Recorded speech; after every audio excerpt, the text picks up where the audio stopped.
Good afternoon. Thank you so much for joining us today for our webinar on navigating the future of smarter banking. My name is Shaumik Ghosh. I'm assistant editor at ETCIO, and I'm honored to be your host and moderator for today. Now, as you well know, the BFSI industry is undergoing a remarkable transformation. Now, as technology is evolving, it's changing the very fabric of the sector, right from the front office interactions to back office decision making. Now, these advancements are reshaping the BFSI landscape and equipping organizations with the tools to stay agile and competitive in a rapidly evolving vertical. Now, in today's webinar, we will be exploring the transformative potential of cutting-edge technologies such as AI, ML, and data automation in reshaping the BFSI landscape. We will also be looking at how these technologies can revolutionize compliance management, streamline revenues, personalize customer experiences, and manage risks through data-driven insights. And today's discussion, I am honored to be hosting some of the best well-known names and industry experts in the BFSI space. With that, let me welcome Mr. Vaidyanathan V. Vaidyanathan is the CIO at Unity Small Finance Bank. Vaidyanathan, thank you so much for joining us. Hi, thank you. Hi.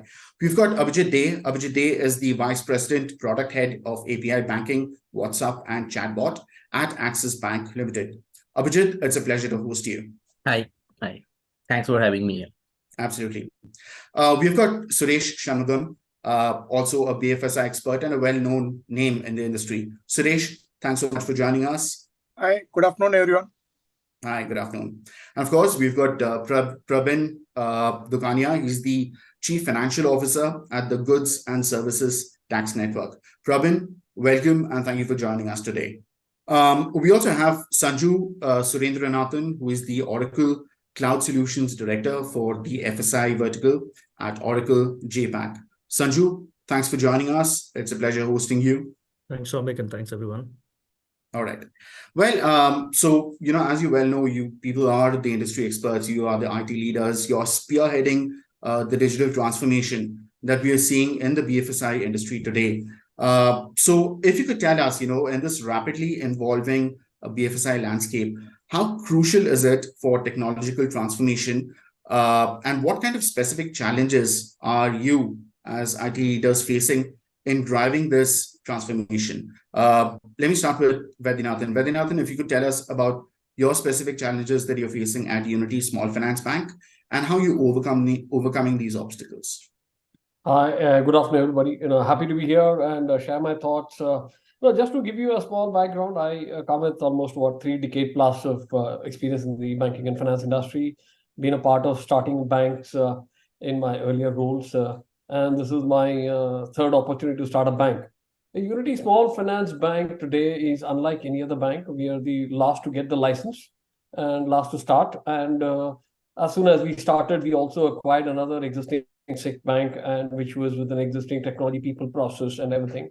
And so the task is complicated by the very fact that before we even learned how to crawl, we have taken a SIC bank and we are now supposed to run with the baggage on our back. So, being the last, the challenge is to catch up with the other lead players already in the bank. Like my friend who is already in the panel, to catch up with somebody is going to be a tough task. But one of the key things and easier way of catching up with the other banks is technology. Right. The latest entrant or the latest buyer of technology gets a hand at the latest offering that is available in the market. Right. And my classic example as always is, you go to buying an iPhone in August, you get a 14, but you go and buy it on 15th of September, you'll have an option to buy an iPhone 15 or 14. So that would give me Right. a lead, an extra runway, for this maybe 5-6 months before others catch up. And technology is the only way I can actually catch up and keep pace with what is already happening in the marketplace and what my peers and my competitors are doing in the banking sector. And banking sector per se has been the first and in the forefront to adopt newer technologies.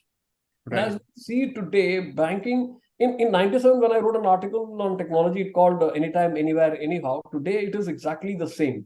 I mean, you are able to do banking from anywhere. you need not be a customer of a bank to open an FD. You open Absolutely. a, say who is giving you the best rates, and then you choose, and you can open them within an hour, and you're up and running, and you're a customer of a bank with an FD. So that is also a challenge for me as a banker. I mean, how do I then attract and retain the customer? And I have to provide the latest offering of technology to keep them glued. And the problem with technology is, one thing is definitely constant change. You're definitely guaranteed things will change, and you have to keep pace with that. So the old adage of double the price, double the performance, half the price every 6 months has come to now almost every month or a quarter, I would say. So it's an ongoing challenge, and technology is the only way I can reach the customer sitting at my desk, and you don't have to have necessarily brick and mortar banking all over the place. And that's the mandate for us also. We are a digital bank. We call ourselves a digital bank. We want to be a digital bank. And to address that, I cannot be going and opening thousands and thousands of branches, bricks and mortar, to address that. But Right. I want to acquire the same number of customers through an electronic channel. And to do that, technology is the only way out. I mean, I cannot have a brick and mortar without technology. And so technology today is in the forefront. Technology is no more a back office function or an EDP function how it's involved, and a support function, as I say. Technology takes the lead. Technology gives you more avenues of doing business, creating more opportunities in banking, and how to serve the customer better. Like I said, catching a customer today is like catching fish with oily hands. By the time you've caught him and he's already ready to slip, and the others would have slipped. So it's an ongoing process. And I have to keep pace with changing technology as well as changes in the marketplace in the banking sector. So technology is the only answer to that. So Understood. as a challenge, for us, not only what the customer sees as a technology, I have to have the technology at the back to support what is happening in the front. Got it. Lot of I'll work quickly goes on. understood. Absolutely. Yeah, please go ahead. Vedant, yeah, I got your points there. I'll quickly check with Abhijit there as well. Now, Abhijit, your designation specifically talks about API banking, WhatsApp, and chatbot at Axis Bank Limited. So Axis obviously is looking at these emerging technologies very seriously. So if you could tell us, what is your story? Are you also finding the pace of change, like Vedanthan pointed out, to be a challenge? And what are the specific obstacles you're facing at Axis? How are you overcoming them? Yeah, sure. Thanks, Shomik. I'll share my own view here, right? Technology is something that is ever changing, right? And in every change, you will see the better advancement, right? You will get better output on every single change. That's why we are changing. That's why it's a self-evaluation and self-changing process, right? If you see, if we go back around 6-7 years ago, that time a new concept came as chat banking, right?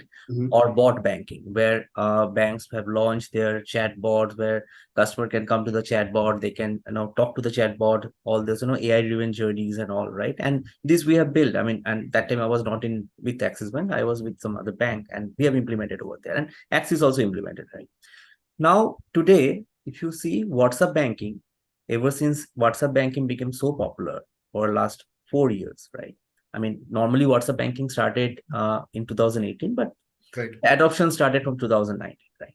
After that, today, chat banking, that bot-based banking, the adoption is very less compared to WhatsApp banking.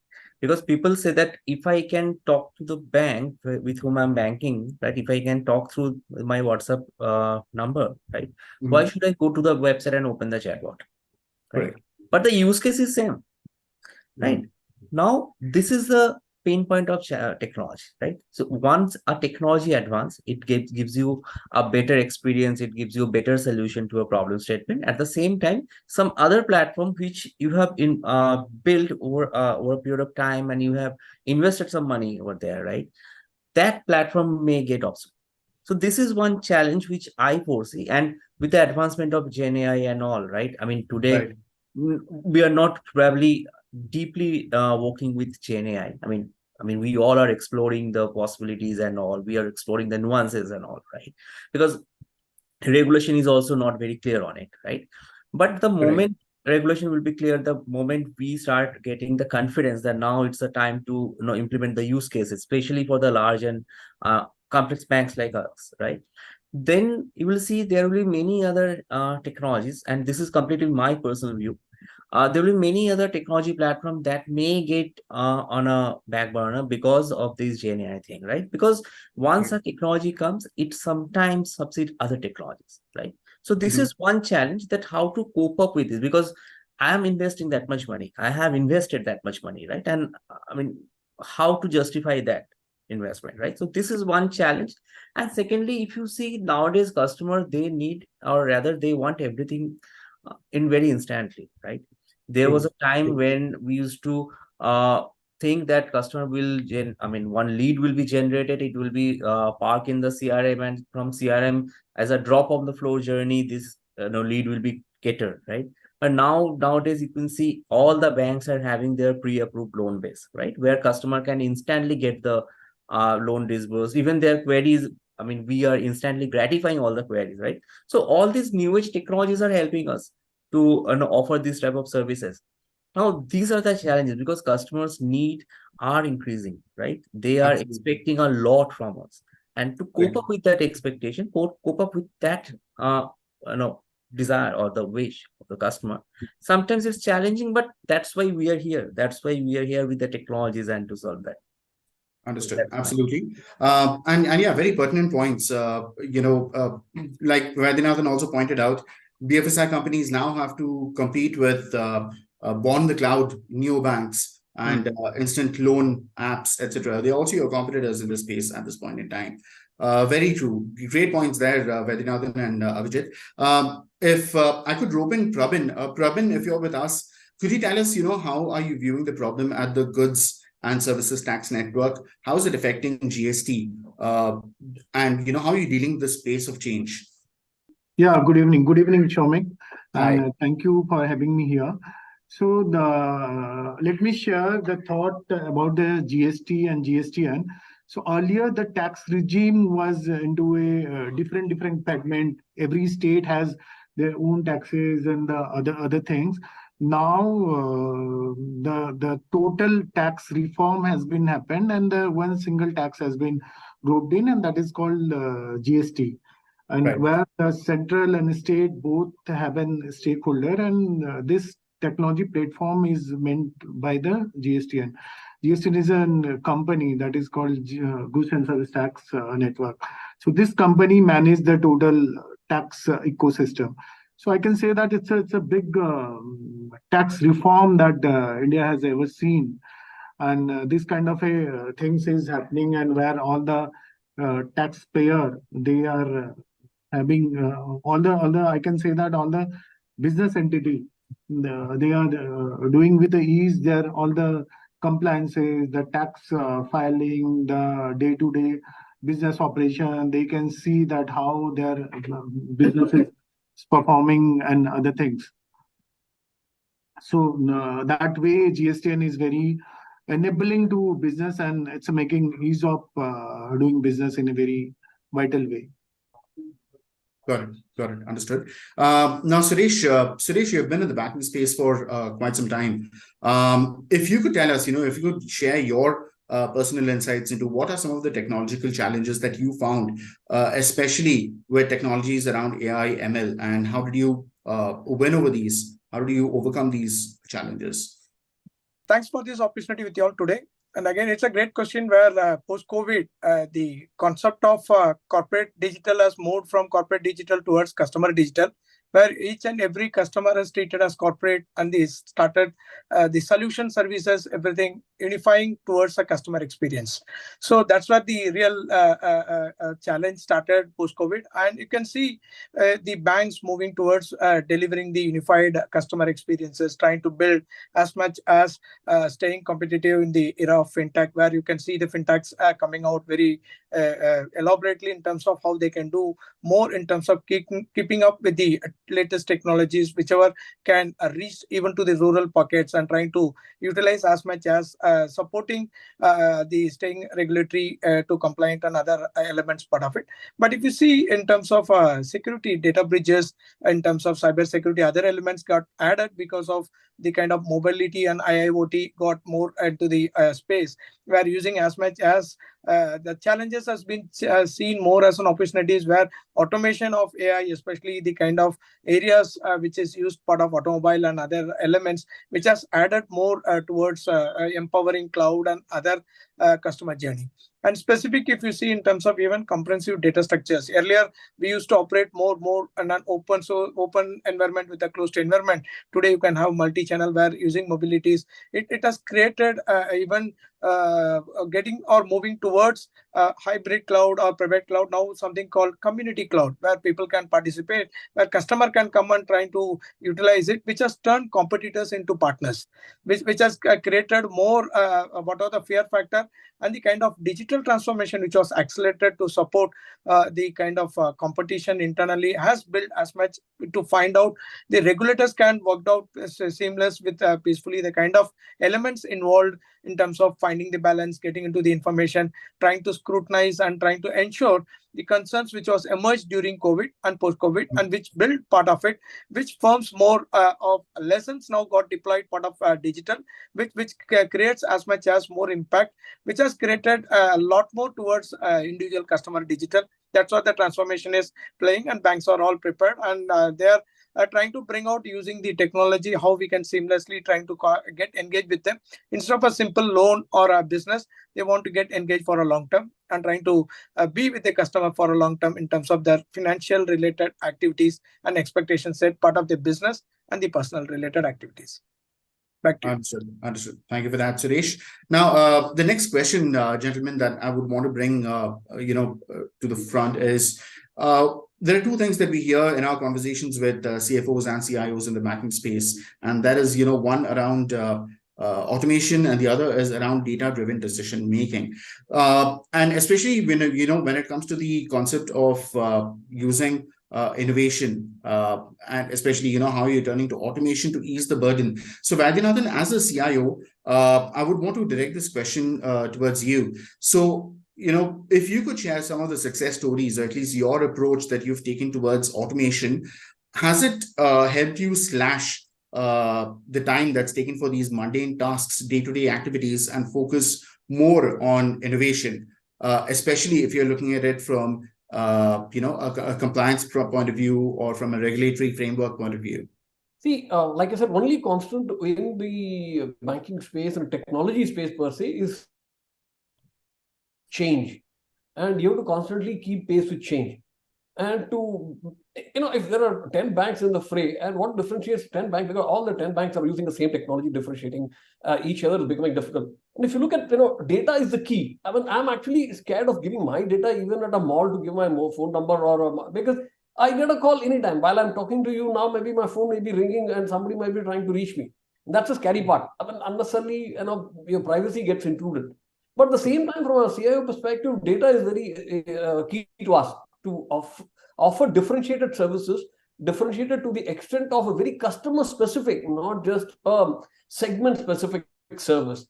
And like I said, we are different in the sense that we are a new bank. We are setting up the base itself for the banking so that we can offer these kind of new age technologies and new age experience to the customer, what the customer demands, and something which customer can't think of but a new way of doing banking.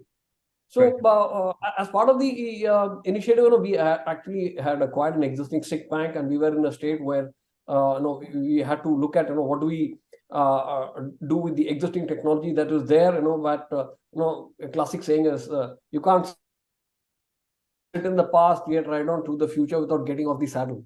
So I had to take a very hard call on what do we do with the existing technology. So some fundamental change that we did in the bank is we actually moved away from a legacy core banking system to a new age digital core banking system. And that actually was done in a flat time of 88 days. I mean, which the whole of the industry is aware of that. And usually doing a CBS transformation is anywhere between 12 to 18 months, a long drawn process. And, and that takes a lot of effort also. And it's like akin to doing an open heart surgery while running a race. For us to have this fundamental CBS in place, for me to offer these kind of nice to have customer facing apps and technology channels for them to do banking, I need to have my fundamentals ready.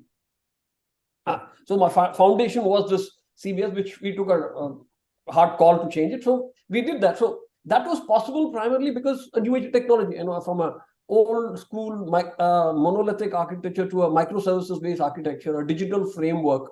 And all these were the underlying framework on, I would say, the foundation on which I'm planning to build now the new age banking that we want to. But like I said, for everything and anything is for the customer. At the end of the day, if the customer doesn't come to me or comes but doesn't stay to me, all this technology is of no use. Correct. So one of the pitfalls of technology, which I personally am very careful about technology or automation for the heck of it. The classic case is, call center, you call and then you keep dialing a number for 30 minutes and without no resolution. And it literally, I lose my cool. If I lose my cool and I'm now on the other side of the CIO offering that kind of a service, I have to ensure that I don't get into that same situation of a customer getting frustrated with me or with my bank. So automation, yes, it is mandatory. Data is key, but RBI is very iffy about this data being stored where, geographical boundaries, on the cloud, not on the cloud, on a data premise, own premise. There are these lot of things, debates keep going on, and this keeps evolving. And RBI is also listening to some of these challenges that we are, and when we meet them and we tell them, we understand what you're trying to say, but we would like to keep it on a cloud. But yes, so data and customer information is very key for me to even offer that differentiated service, which is customer specific, not just I would say particular kind of customer. It's only one customer. We are going to that stage. Absolutely. Pravin, may I take your inputs as well? I understand you've got a hard stop at 3:30, so I'd love to know your viewpoints on this as well. If you could share some of the success stories that you've tried out at the GST network. For instance, Vaidyanathan talked about an agile transformation where he was able to move from legacy to a modern infrastructure in 88 days. Some of the things that you were able to upscale at GST networks and some of the strategies that you would like to share with us. Every day there is a new innovation at GST, and either whatever activity, if you take the things of e-way bill, which has a whole lot of efficiency bring in the logistics system and the total business ecosystem. Earlier, the truck movement was in every check post, one has to wait for a day or something. Now the truck movement is very smooth.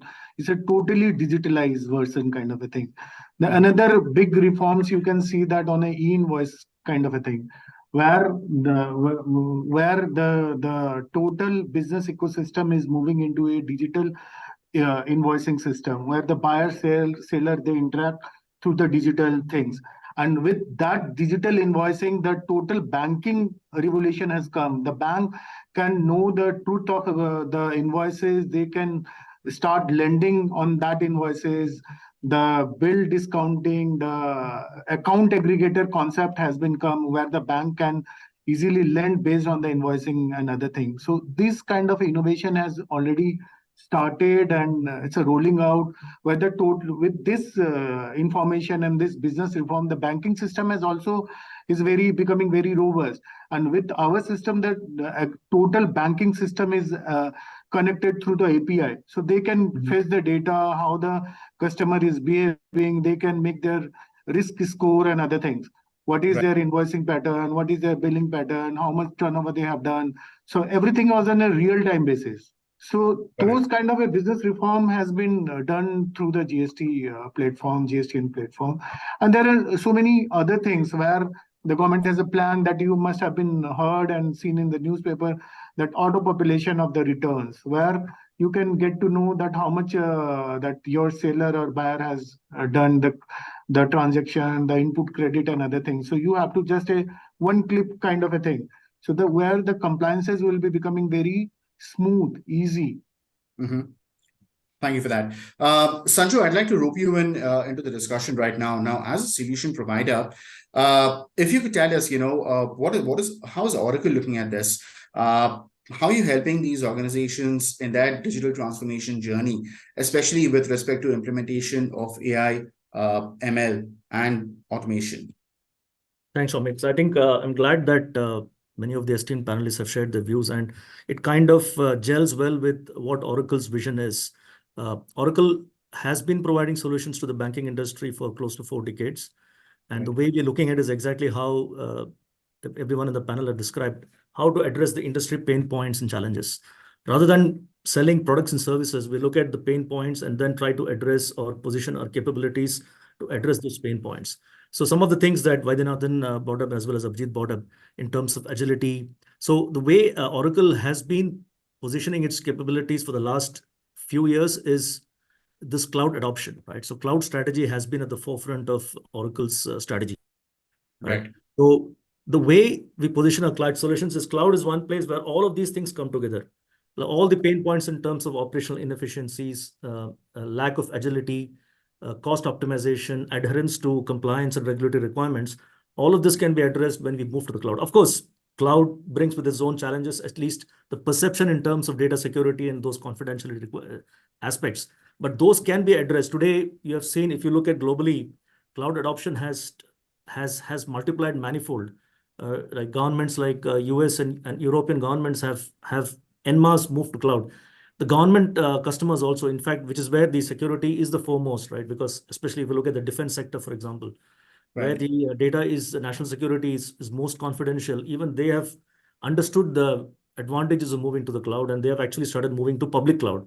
Of course, there are different steps you can take. You can take baby steps. You can first move your on-premise workloads to a cloud infrastructure, then slowly start migrating those on-premise to a completely SaaS, software as a service, right? So that's the end state or the target state we're looking at. And we're very happy to share that many of the financial services customers globally as well as in India have started this journey with us.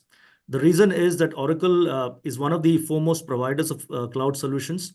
The reason being that not only do we provide the applications in each of these areas, covering your front office, customer experience, middle office in terms of core banking and product processing, then the enterprise back office in terms of finance, legal, procurement, human resources, all of these areas are covered from a business application standpoint. Also, we provide the underlying infrastructure, right?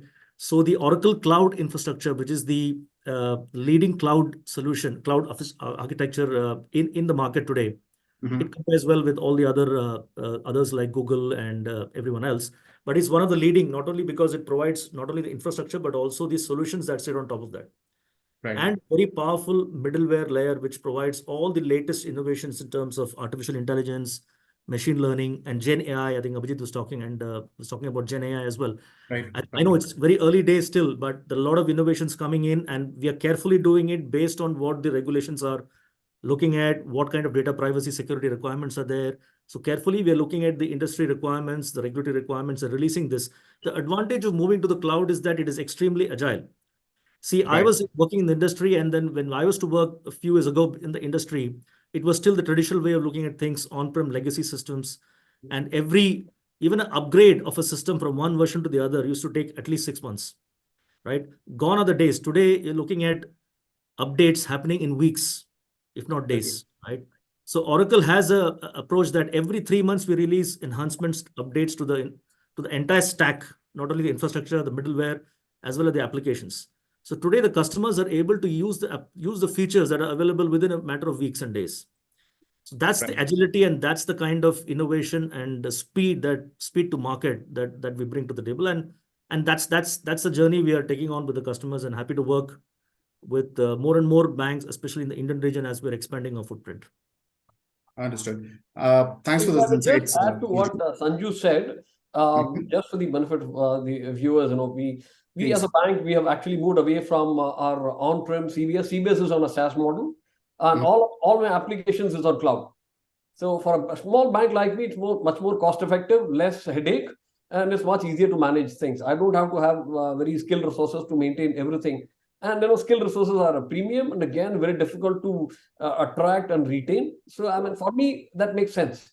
For a much bigger bank, maybe bank like Axis or HDFC or say ICICI, it may be a different view or a different thought. But for a small bank like us, it definitely makes sense for me to go this route, at least for the time being. All right, understood. All right. Well, the next question that I had, we just touched upon this particular topic, in the beginning part of our conversation, and that's around regulatory compliance. Now, we know BFSI folks have to work, compliance with RBI norms. You have a whole other regulatory requirements as well. So I would want to direct this question to Abhijit. So Abhijit, you're the man spearheading these emerging technologies and innovation at Axis. How do you think CIOs and IT leaders can strike the balance between innovation and regulatory adherence in the BFSI sector?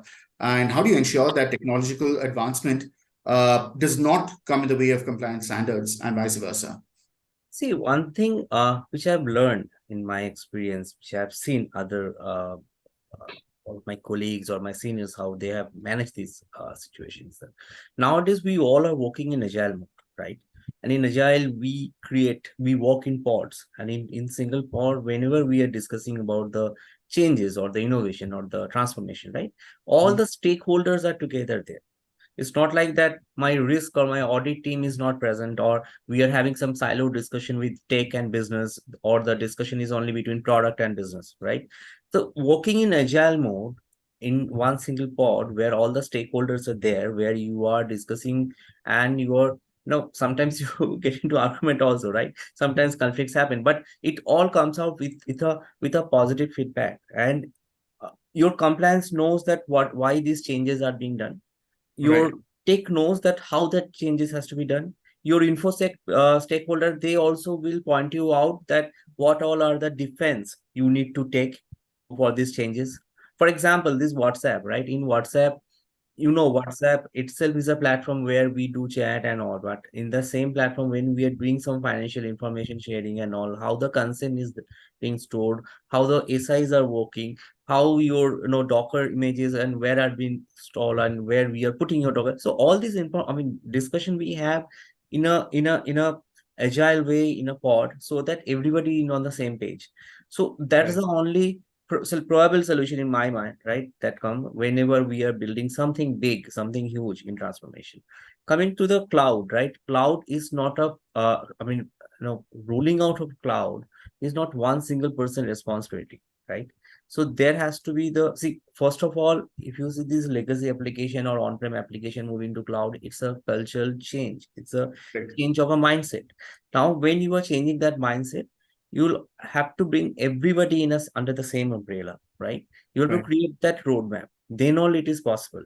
Now, in our organization, we have moved to cloud in 2021. Since 2021, that cloud adoption is there. And there are many news. Probably in your houses, there are many news around API, cloud and all. And those are if you see the applied part of the cloud migration, is that this WhatsApp banking or the chatbot, right? As a matter of fact, we have our API developer portal where more than 400 APIs we have hosted for external use cases, right?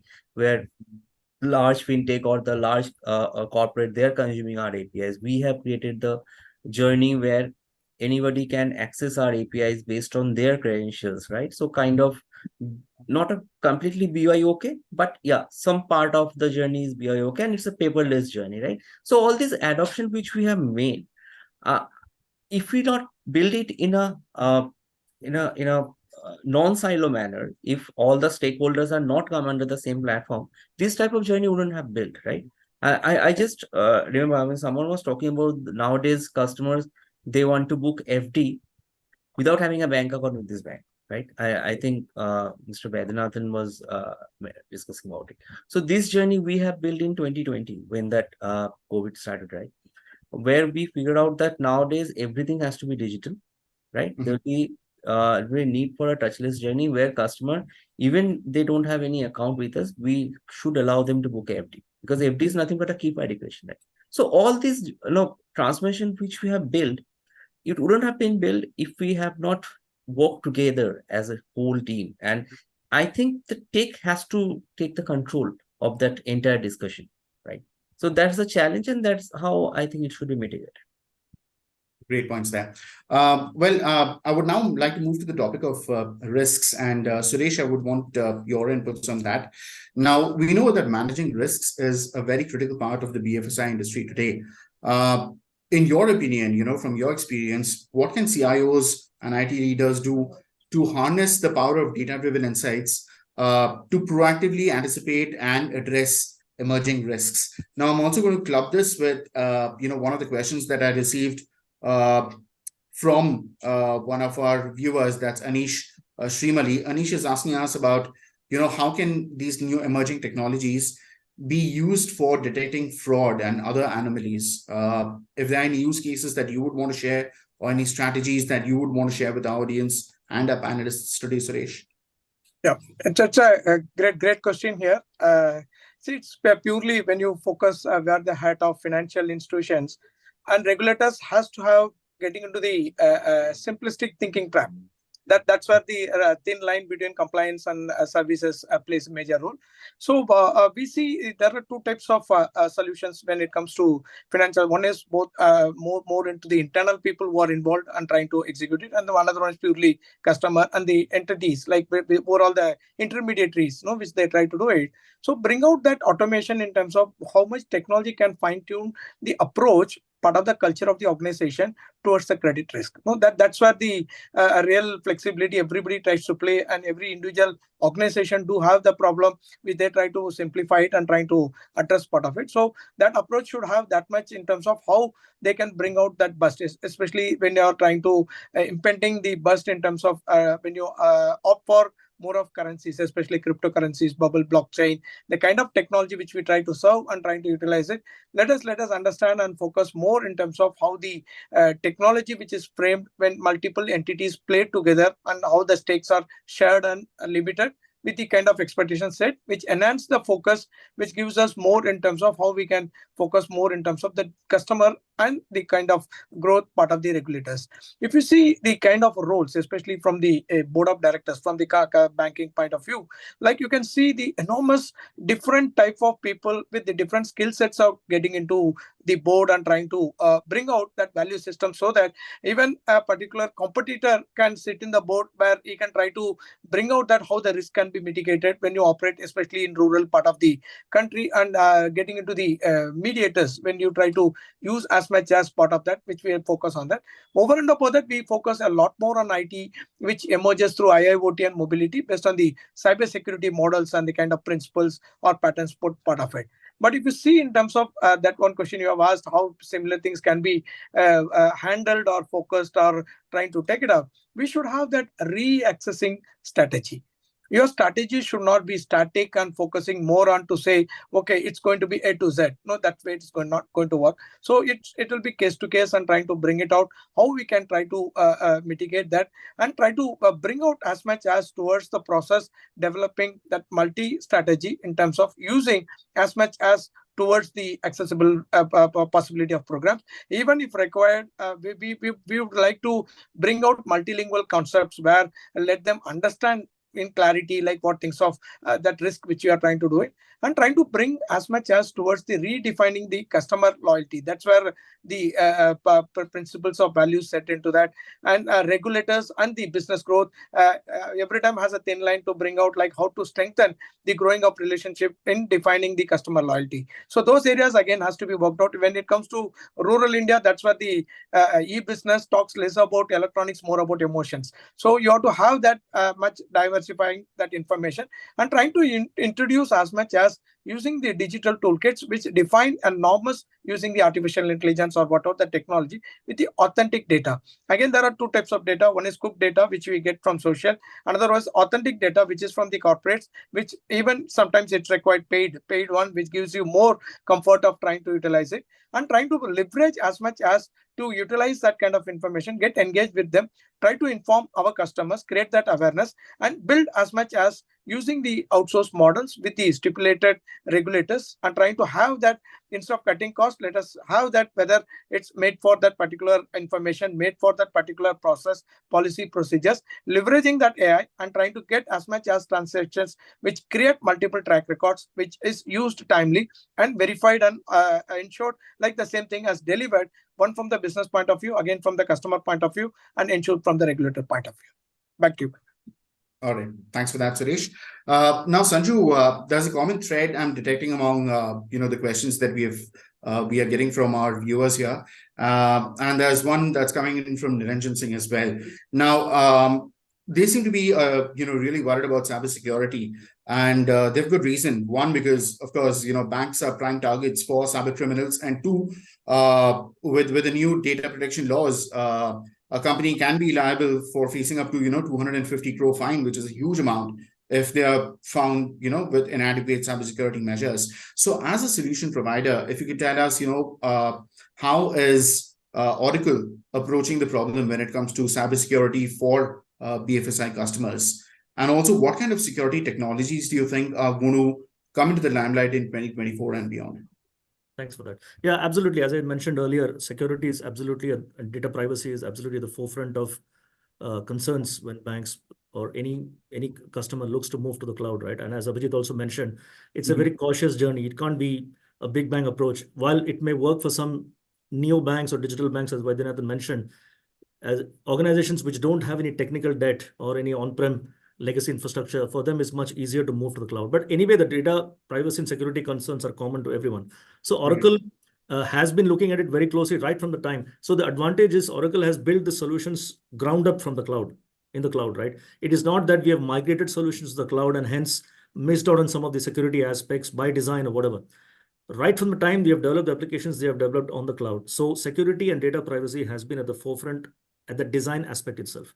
And that security is built at each and every layer, at the application layer, at the networking layer, at the infrastructure layer, and even at the middleware layer, right? So at each and every layer, the security is built in. And our experts, we have an army of experts purely looking at cloud security, right? Nothing else. They just look at cloud security. They scan the regulations. They go look at all the compliance requirements.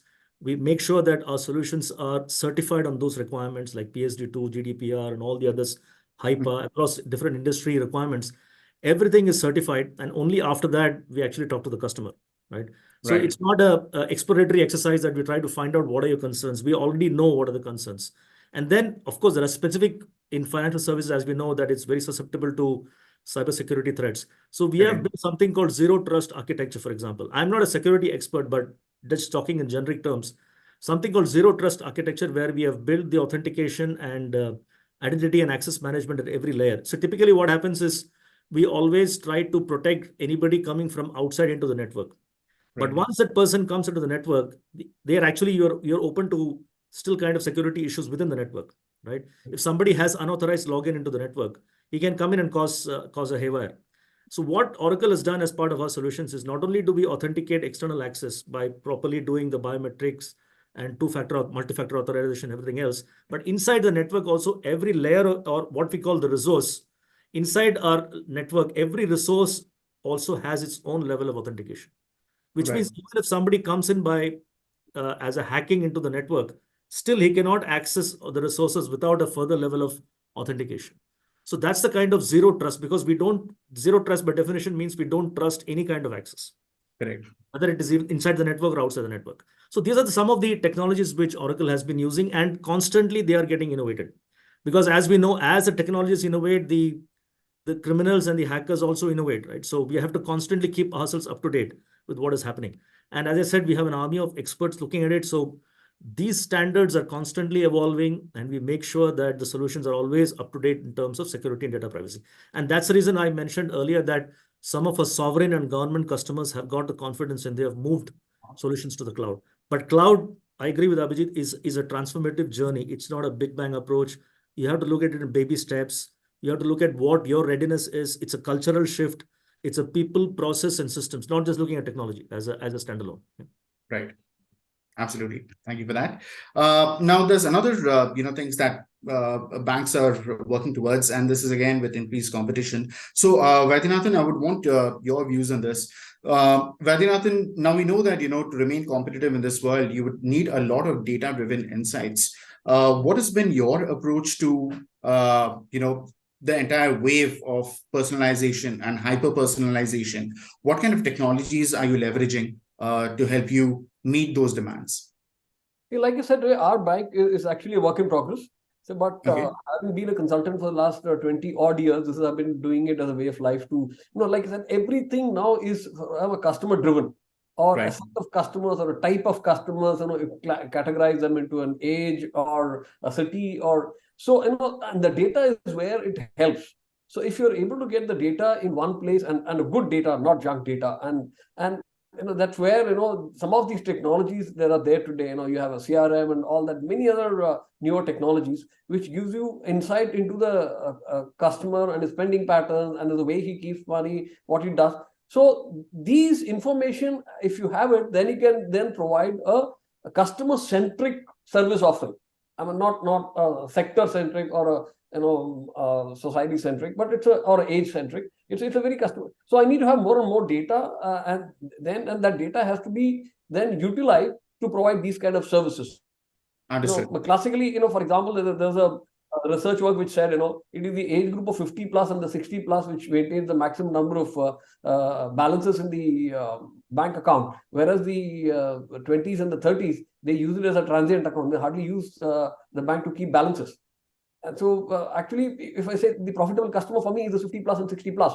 So all this information comes only through data, and the data that is available then has to be the analysis done on it, and then actions taken on those kind of data that is available to you.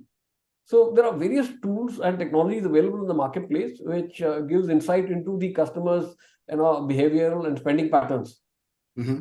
I mean that's one of the reasons why you keep getting these even advertisement even on your WhatsApp. I'm surprised. I mean every time you do just one transaction somewhere in a shop, the way these guys, even on online like Amazon, I mean these guys are way ahead of us. So some of these learnings for us is also these kind of online Amazons and the Flipkarts of the world, and then also the fintechs which are more agile and they don't have this Godfather RBI breathing down their neck. And I was about to add that compliance is not a choice. Compliance for me, I have to tick that box first before I look into anything that I do.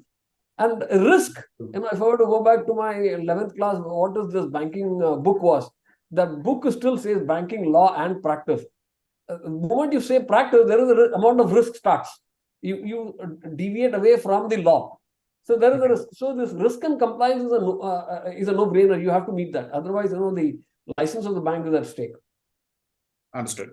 Abhijit, I would want to take your comments on this as well. Now you're looking at these new engagement channels, such as WhatsApp. So if you could tell us, how are you leveraging these newer technologies? How are you driving customer engagement through WhatsApp and other channels as well? And we have a question from Sanjay Prasad as well, which I think you can touch upon. Sanjay asks us, we all know that WhatsApp server is in US. So how do you manage compliance, sending transactions, account, etc., out of India?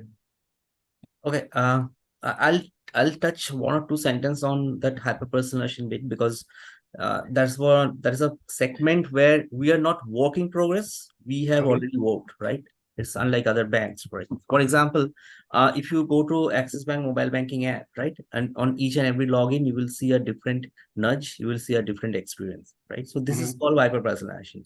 Now, mobile app is a large use case, but even for the developer portal, if you go to Axis Bank API developer portal, for each and every login, based on your demography, based on your historical data, we are nudging you with a different use cases of APIs, which itself is a first in the industry. And it's again not work in progress. We have already started working on it and we are delivering things, right? So there are many other things which are in pipeline. Probably I'll not be able to speak over it, but those all are in the roadmap, right? Now, see one thing, Shomik, these days, every customer, they want to feel different from the service provider, right?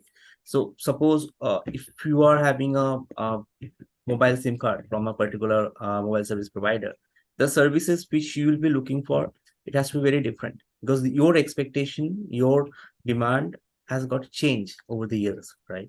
This is that hyper-personalization experience. Right? Now, in WhatsApp banking, if you see the platform which we have built, it's for two purposes. One is that instant gratification, where customer raised queries, it will be resolved instantly, right? The second is that create a journey over there. So if someone is saying that what all the loan offers I do have, I'll just not say that these are the loan offer. I'll start the journey there and drop it to our web so that he can complete the journey. It's not like that drop of the floor kind of experience, right? So there is an entire native experience I can create.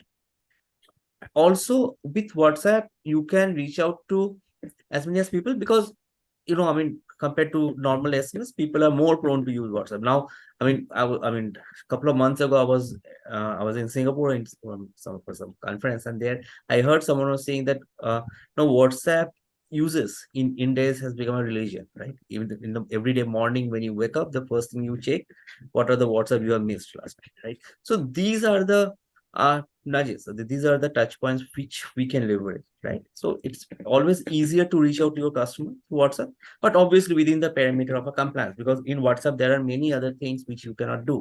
For example, the PII data, SDPI data, restrictions are there, and we are abiding by all these rules and regulations. And on the question on that, since the WhatsApp service is in US, right? But there is a Weber Docker, which all the solution integrated, like WhatsApp has some legal entities in here. I don't want to take the names, but we are also working with such player, right? They are, hosted their Weber Docker in India, right? So we are using that. So technically we are compliant, and technically all the other banks who are working in this Weber Docker, they are compliant, right? So these are the point. And one point what Sanju was saying, I just would like to add one thing, Sanju. We should also think about the ATP, the advanced rate protection. Once the request has entered through my API gateway or proxy inside my ecosystem, then I am stopping them, it's okay. But even at the gateway, there should be an advanced rate protection through which we can identify which can be the potential threat or risk.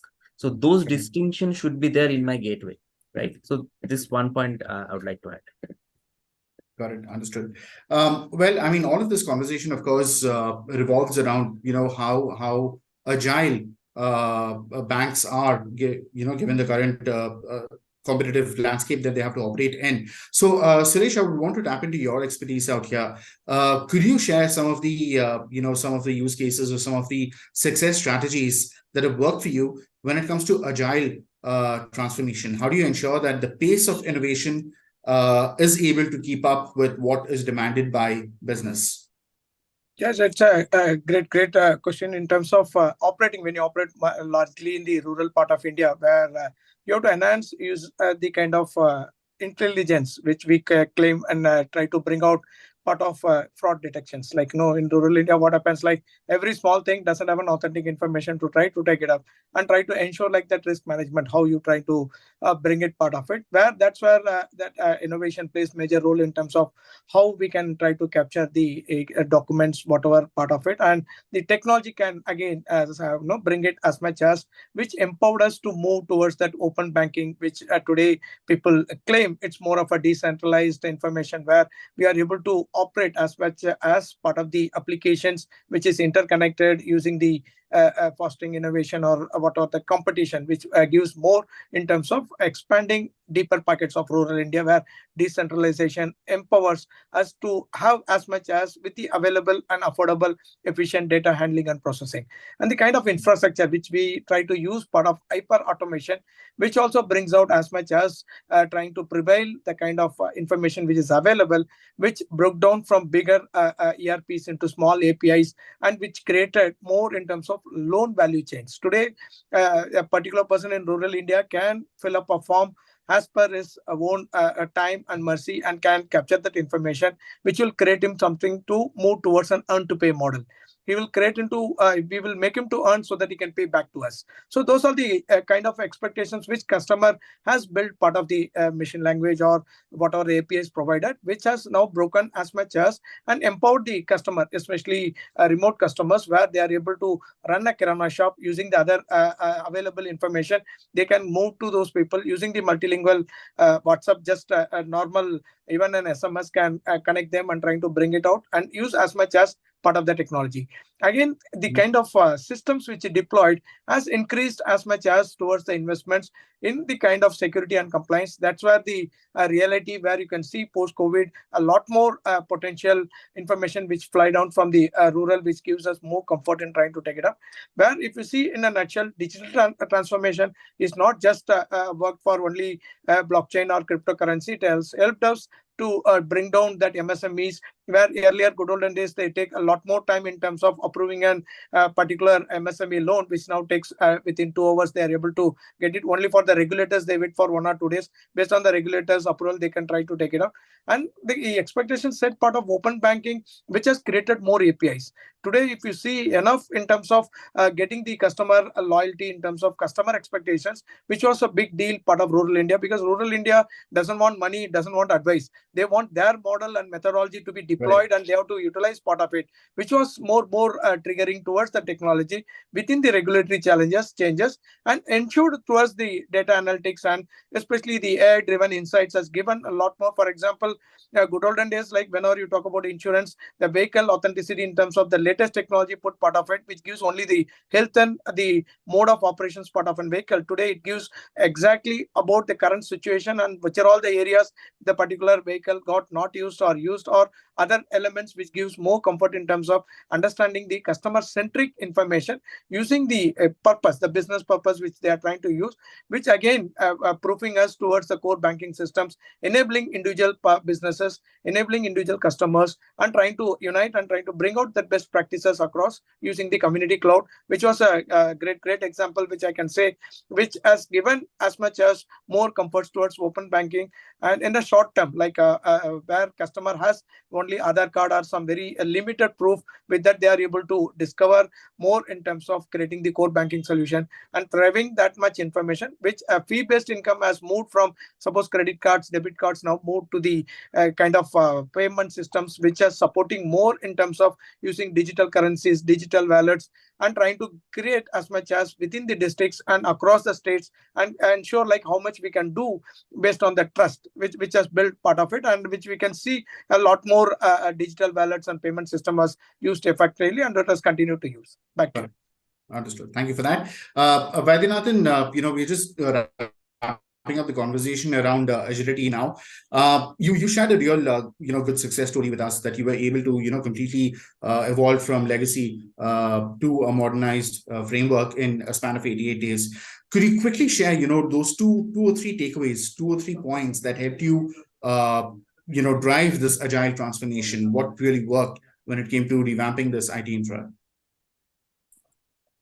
Dare to dream big, dare to dream differently. I mean, and if I have to keep pace with changes in the marketplace and have to drive it, then I think, if you look at, the technology that have been created 30 years back, and you want to do something today, then you have to be thinking differently and take that risk to do it. Informed decision, informed risk. We were at the crossroads, and everything starts as somebody daydream or a necessity to do it.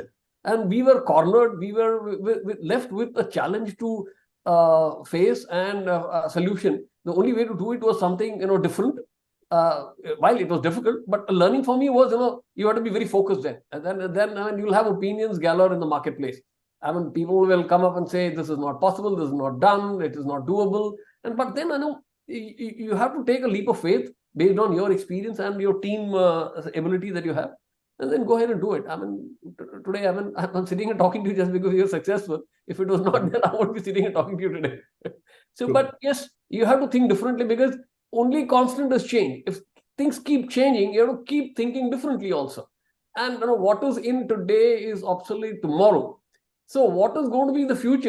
You have to keep thinking, and it's a blue sky thinking. You have to have a good team which works on, looks at innovations and how do we make ourselves different? How do we get it implemented? How does the customer get benefited by it? Not just spending on technology just for the heck of it, but doing technology that actually benefits the customer and my end users as well, the bank, my end users, the business guys, and who actually use technology. Right, got it. Sanju, let me get your closing thoughts on this as well. When it comes to, transformation, one of the key things that you will have to work with, especially if you're working with, a lot of legacy centric banks and financial institutions, you'll have to worry about, being able to integrate the newer technologies with the legacy infra. How is Oracle ensuring the seamless integration and seamless agility when it comes to, transformation in BFSI companies? Yeah, absolutely, Soumik. So integration has been one of the greatest challenges. In fact, some of the research reports have also called out that because of integrations, the transformations fail. right? Mhm. Many transformations fail because this aspect is not is overlooked often.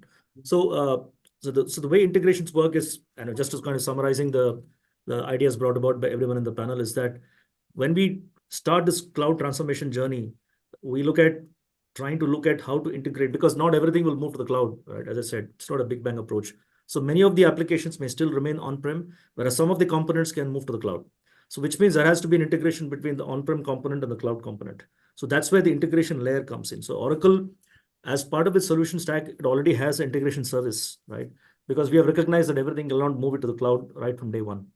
So the integration service helps the customers to basically offload certain things from the on-prem stack and move things to the cloud, at the same time maintaining the transition, maintaining the continuity of operations and everything else, right? So the integration layer is extremely important, and this integration layer is constantly getting innovated. As I said, constantly goes through various innovations, and this integration service comes with the service-oriented architecture, which means basically you look at microservices and stuff like that Vaidyanathan spoke about earlier.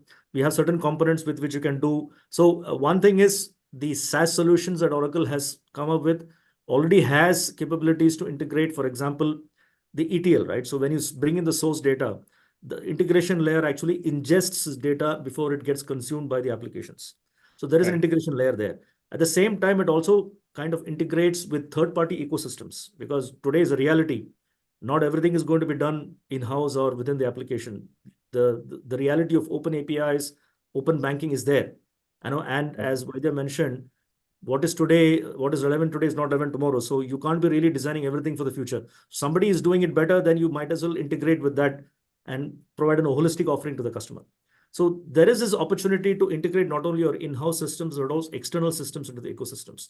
So for example, the marketplace, right? Many of the providers talk about marketplace. Marketplace is an area where everybody can come in, and you can also develop certain applications or apps and then integrate to your core solution.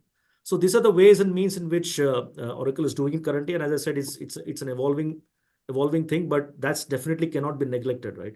Integration is an absolute requirement when we move to as part of the transformation journey.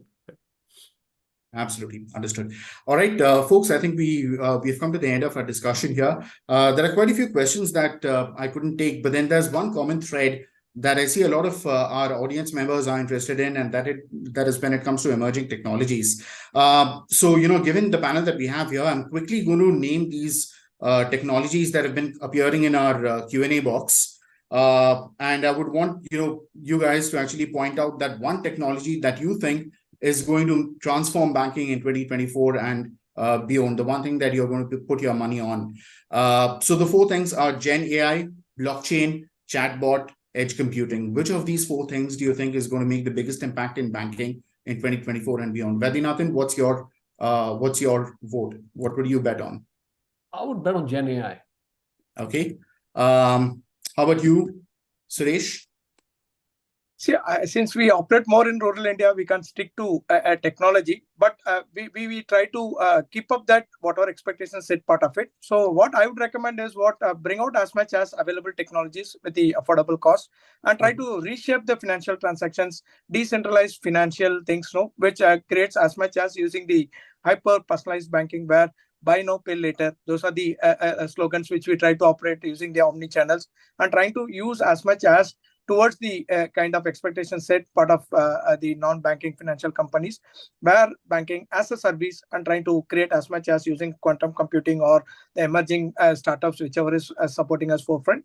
Surely we will use as much as based on the community cloud and other formats, which will give us more getting closer towards the customers.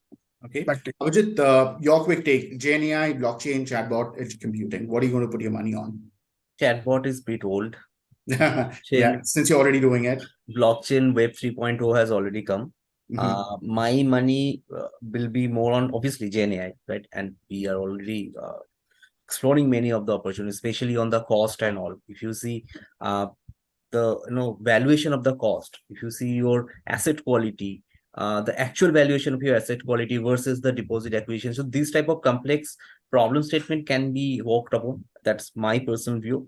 So Gen AI, but definitely with this Web 3.0 and with CBDC, where we are already there. I mean, as any other large bank, right?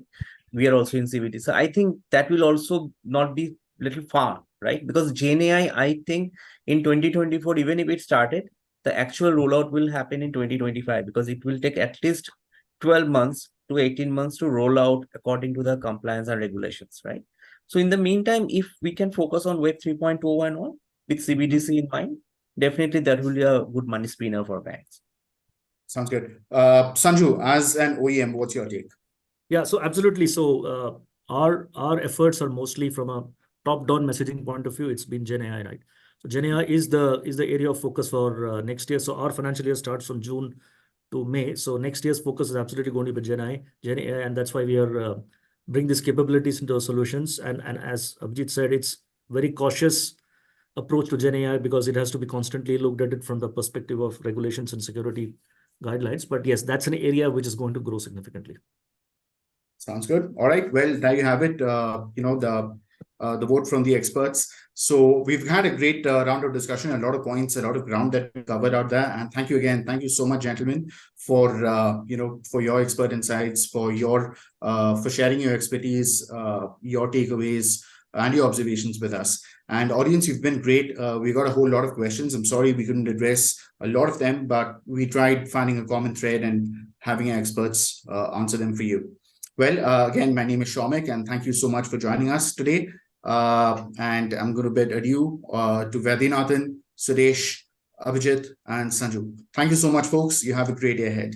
Thanks. Thank you very much. Thank you. Thanks. Thank you very much.